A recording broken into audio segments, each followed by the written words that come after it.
సర్కార్ ఇండియాకు స్వాగతం. ప్రజల పక్షాన నిలుస్తూ ప్రజా సమస్యలపై స్పందిస్తూ దేశం నలుమూలలా విస్తరిస్తూ ముందుకు వెళ్తున్న ఎన్హెచ్ఆర్సీపై అసత్య ప్రచారాలను చేస్తూ అల్పానందాన్ని పొందుతున్నారని ఎన్హెచ్ఆర్సీ జాతీయ అధ్యక్షులు డాక్టర్ సంపత్ కుమార్ అన్నారు.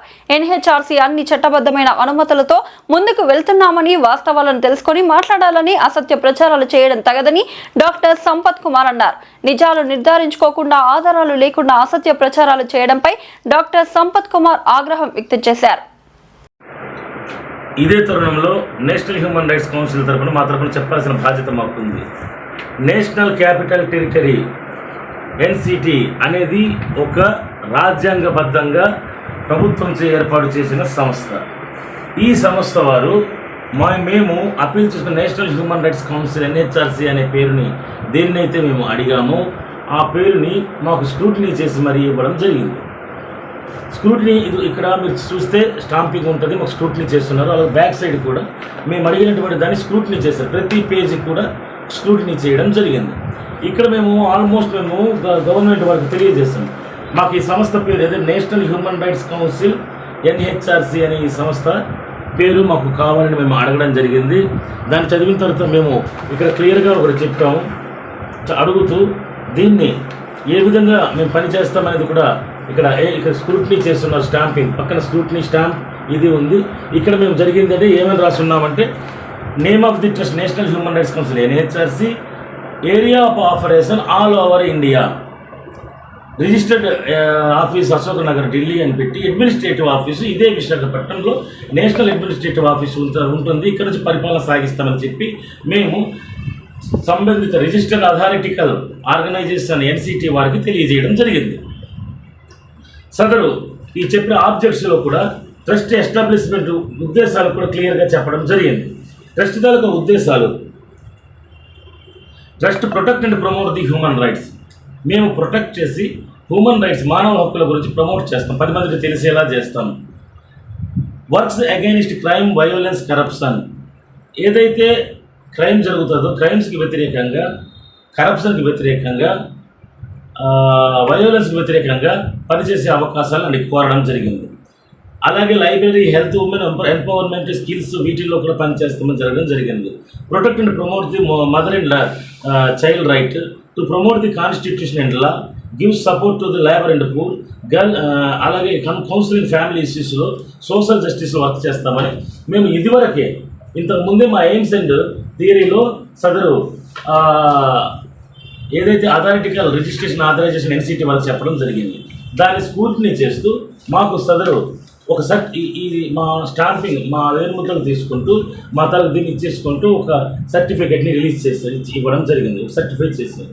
ఈ సర్టిఫై తర్వాత సంస్థ యొక్క పని విధానాలు, ఏ విధంగా పనిచేస్తాం, ది మినిమం మెంబర్స్ని ఎలా తీసుకుంటామని చెప్పడం జరిగింది.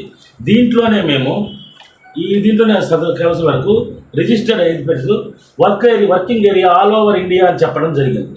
ఇండియా మొత్తం అంటే భారతదేశం మొత్తం అన్ని రాష్ట్రాల్లో కూడా నేషనల్ హ్యూమన్ రైట్స్ కౌన్సిల్ అనేది పనిచేయడానికి సిద్ధంగా ఉంది, పనిచేస్తుంది అని చెప్పడం జరిగింది. దానిలో భాగంగానే ప్రతి రాష్ట్రంలో కూడా ఇప్పటికీ 7-8 రాష్ట్రాల వరకు కూడా నేషనల్ హ్యూమన్ రైట్స్ అచీవ్మెంట్ గురించి ప్రజలకు సపోర్ట్ చేస్తూ, పేద ప్రజలకు న్యాయం జరిగే విధంగా వాళ్ళకు సహాయకారిగా ఉంటూ, వాళ్ళకు న్యాయం అందించడంలో వివిధ సంస్థలైనటువంటి ప్రభుత్వ సంస్థలతో మమేకమవుతూ, వాళ్ళతో కలిసిపోతూ, వాళ్ళకు కావలసిన వాటికి సహకరిస్తూ నేషనల్ హ్యూమన్ రైట్స్ కౌన్సిల్ అనే ఈ సంస్థ ముందుకెళ్ళింది. ఈ మీనుబైలో దీనికి సంబంధించి అన్నీ కూడా సదరు ప్రభుత్వం వారికి తెలియజేయడం జరిగింది బైలా ద్వారా. అలాగే మొత్తం తెలియజేసి మాకు సర్టిఫికెట్ని ఇవ్వడం జరిగింది. 1515 అని తెలియజేస్తూ సర్టిఫికెట్ని ఇవ్వడం జరిగింది.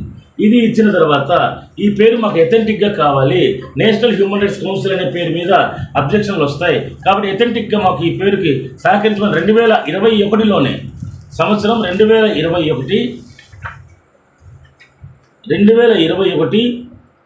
మార్చ్ క్షమించాలి యాక్ట్ 1990 ప్రకారం 9 నవంబర్ 2021లో మేము trade marking India copyright authority కట్టి మాకు ఈ పేరు ఎథెంటిక్ చేయమని అడగడం జరిగింది. Government, this is to the government organisation. ఈ ఆర్గనైజేషన్ వారు రాజ్యాంగం వాళ్ళు పరిశీలించిన తర్వాత ఇక్కడ మీరు గమనిస్తే ఉంటుంది, ఒకసారి మీకు చూపిస్తున్నాను. నేషనల్ హ్యూమన్ రైట్స్ కౌన్సిల్ అనే ఈ పేరుని మాకు అథెంటిక్ చేస్తూ ఇవ్వడం జరిగింది. కింద ఎన్హెచ్ఆర్సీ అనే పదం కూడా మీరు చూడొచ్చు. దీనిని ఎలా రిజిస్టర్ చేసిందంటే ఈ రిజిస్టర్డ్ సొసైటీ యాక్ట్గా రిజిస్టర్ చేస్తూ వాళ్ళు మాకు ఈ ట్రేడ్ మార్కింగ్ పేరుని అథెంటిక్గా ఇవ్వడం అంటే మేము వాడుకోవచ్చు అని ఇవ్వడం జరిగింది.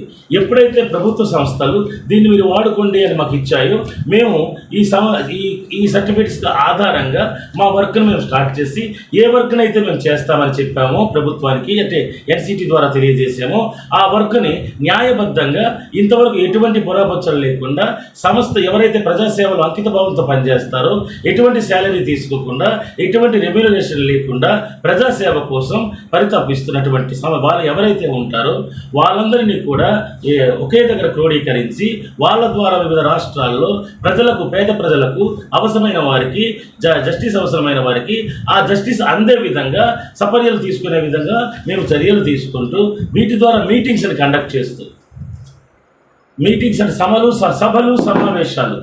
సభలు సమావేశాలు కండక్ట్ చేస్తూ ఆ సభల ద్వారా ప్రజలకు ప్రొటెక్ట్ హ్యూమన్ రైట్స్ ఎలా ప్రొటెక్ట్ చేసుకుంటాం, ఏ విధంగా చేసుకోవాలి, చట్టాలలో ఉన్నటువంటి ఇదేంటి, ఏ విధంగా వాడుకోవాలనే విజ్ఞానాన్ని తెలియజేస్తూ నేషనల్ హ్యూమన్ రైట్స్ కౌన్సిల్ ముందుకెళ్ళింది.